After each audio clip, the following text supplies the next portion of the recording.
Good morning and Saram to all the students. Welcome back in your social science class. Student, today in our social science class we are going to start a new chapter from our geography book, that is the Earth Our Habitat.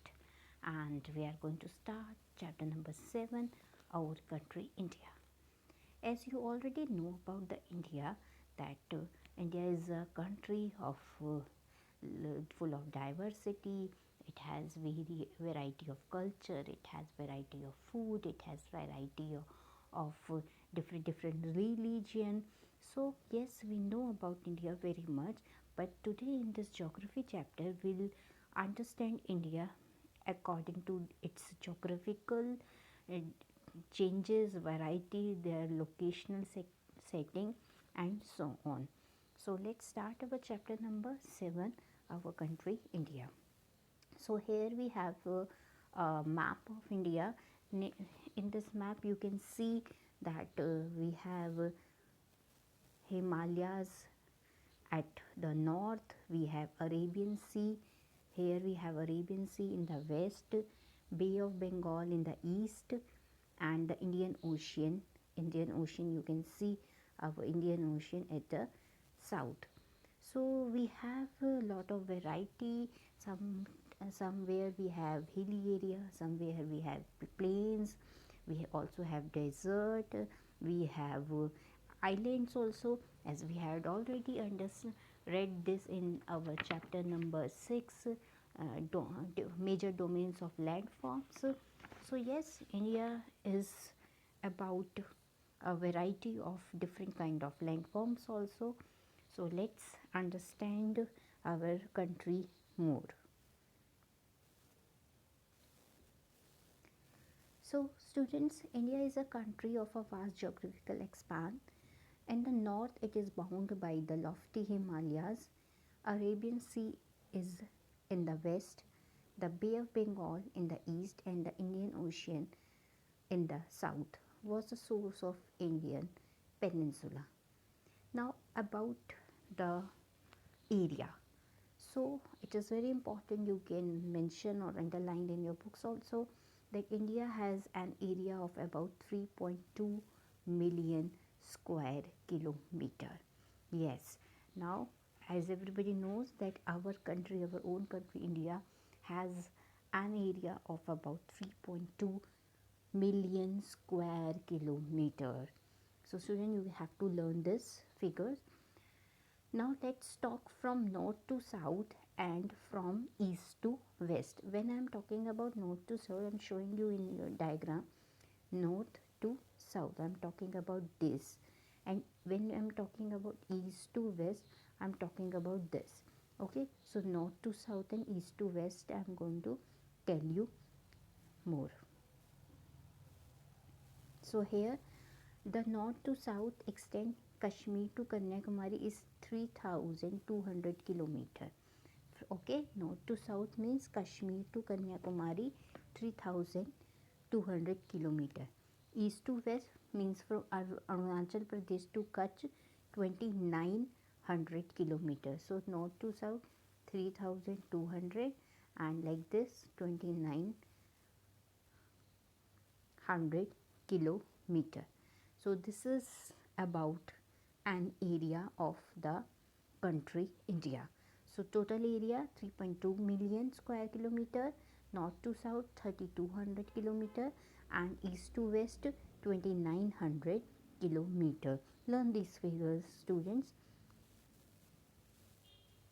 The lofty mountains, the great Indian desert, the northern plains, the uneven plateau surface, and the coast and the islands present a diversity of landform.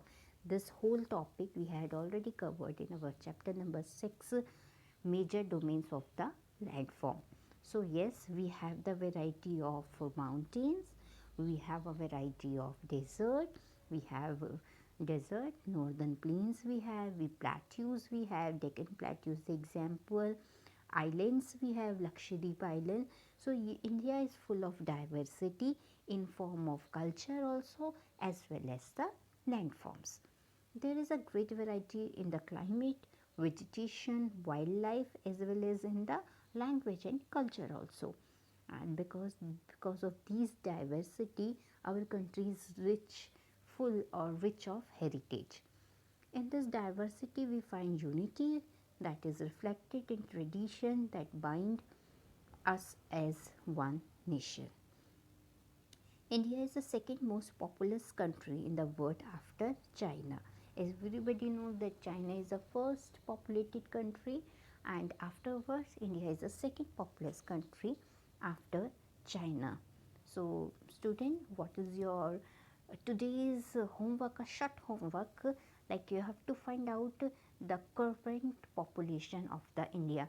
I hope everybody knows, but just for making our chapter more interesting, I am giving you this homework. Find out the population of our country. Okay, you have to find out, search, and just see how much you know about your own country, India. Okay, so in this three slides we understood about our country, its geographical diversity, its area from north to south and east to west. Learn this. Now, students, in our chapter number 2, we had seen this figure, latitude and longitude. Latitude and longitude. As everybody knows that some imaginary lines are running through our globe, and globe is a true model of a earth. So everybody knows some vertical, some horizontal lines, imaginary line, not actual line, some imaginary lines running through the globe.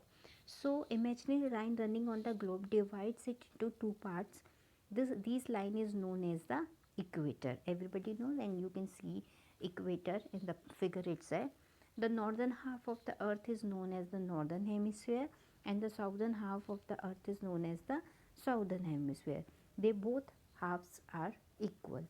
The equator is an imaginary circular line and is a very important reference point to locate places on the earth.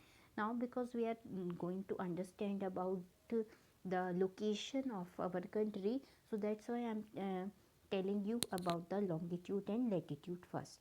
All the parallel lines, uh, understand this again, all parallel circles from the equator up to the poles are called parallel of latitude. So this is equator, and the lines which is parallel to equator up to the north pole is known as the latitude. Parallel lines means those never intersect each other. Intersect means cut each other. So, what are the latitudes? We can tell all the parallel circles from the equator up to the poles are called parallel of latitudes. Latitudes are measured in degree. Always remember, these latitudes are measured in degree. If you see here, this 20-degree north, 40-degree north, 60-degree north, 30-degree, because this is northern hemisphere. Now after equator, this is southern hemisphere. So for 20-degree south, 40-degree south, 60-degree south, 80-degree north, like this, because we in this is not 3D image, so we cannot show you the whole picture. So like this, as everybody knows that equator divides the earth into two equal hemisphere. Up is the northern hemisphere and down is the southern hemisphere, and these parallels of latitudes are measured in degree, like this, as you can see in the picture. The equator represents the 0-degree latitude. Okay, so and here we have 0-degree latitude. Equator is a 0-degree latitude. Now you understand this, what are the latitude? So these lines, because when I am going to tell you the locational setting of our country, I am going to use these terms, latitude and longitude. Now here we have the longitude. Like longitude, what is longitude? Longitudes are also the lines, but they are in the opposite direction of the globe. So the lines, those which are from north to south, are known as the longitude, and similarly we have a different longitude, because these are the line from North Pole to South Pole. We have the longitudes according to their south, and we have the longitude of west and east. So to fix the position of any place, it is necessary to know something more than the latitude of the place. And if you want to see, you have to see the North Pole to the South Pole. These line refers are called the meridian of longitude, and the distance between them are measured in degree of longitude. Each degree is further divided into minute and the minute into second. They are semicircle, and the distance between them decreasing steadily polewards until it becomes 0 to the pole where all meridian meets. Now if you see in the picture, these having some distance, but when they meet to the pole, this is the North Pole, these difference start decreasing, and ultimately they become 0 at the pole. And so when they become 0 at the pole, so the value is 0 degree longitude, and from it we can say we can count 180 degree eastward as well as 180 degree westward. And the prime meridian and 180 degree meridian divide the earth into two equal halves. Similarly, like equator, it also divided into two equal halves, eastern hemisphere and the western hemisphere. Okay, so eastern hemisphere this side and the western hemisphere that side.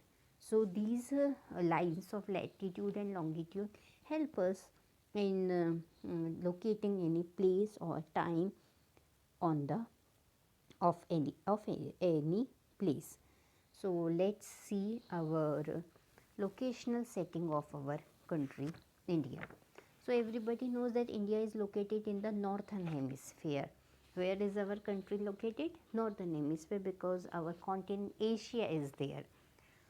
And the Tropic of Cancer, 23 degree 30 north, passes almost halfway through the country.